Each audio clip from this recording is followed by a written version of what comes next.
Africa Content TV.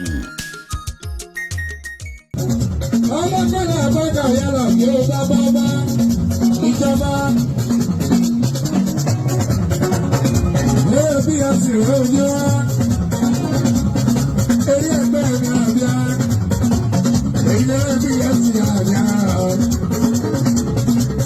Oògùn ní ṣọ́ta. Alájọ́ ẹ̀rọ ìlẹ̀ṣọ́. Wọ́n gbà wá lálejò kí wọ́n lábàá tó wá.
àkókò rẹ̀.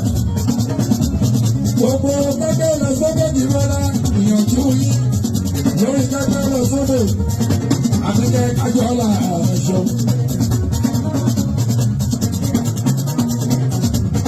Láyọ̀ lè máa dé báwa ní Nàìjíríà bá a ṣe wá ní. Tàbí ẹgbẹ́ round patron tó sì báwọ̀ láàbì alájọ good press ọlọ́mọdé ẹ̀gbọ́n ọ̀dí ara. Ìrìn bàbá tí o gbogbo jọba ìyára tí ó lè ní ọlọ́pàá àmọ́tò ẹ̀gbọ́gbọ́. Ọlọ́ni yìí ṣe báwo láàrin lẹ́kọ̀ọ́ gbogbo ìyànjú pé ó jẹ́ pé ó lọ sókè ìtọ́jú gbogbo ìrí.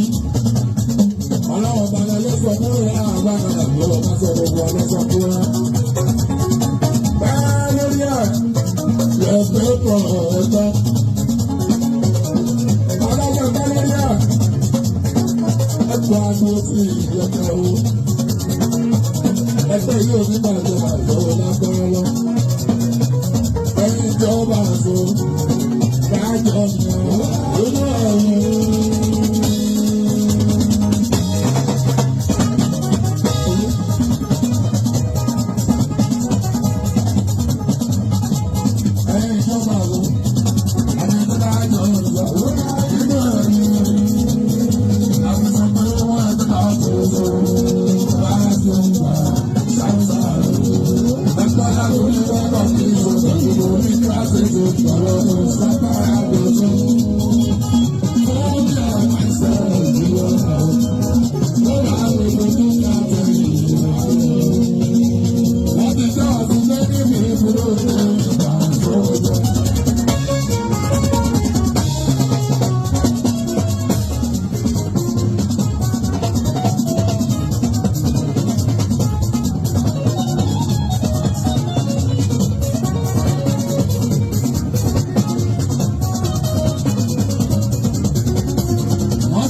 Àwọn ti tètè mú ní ẹ̀sùn ní tètè mú adájọ́ ìlú ọ̀nàtọ́ gbogbo ní ìlú àlàáfíà.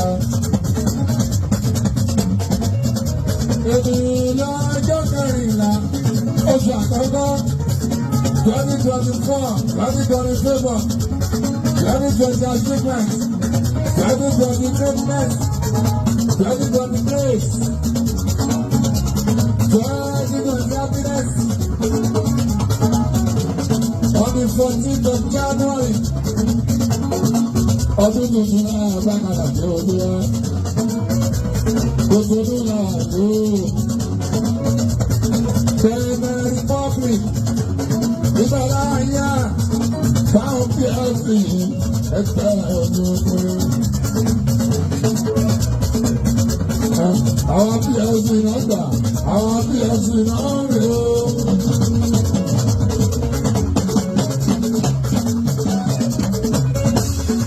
Àwọn PLC náà gbà, àwọn PLC náà rè ó. Àṣebáyé, tòṣìṣẹ́ bí sọ́mi àwọn ọ̀dọ́ra ọ̀dọ́.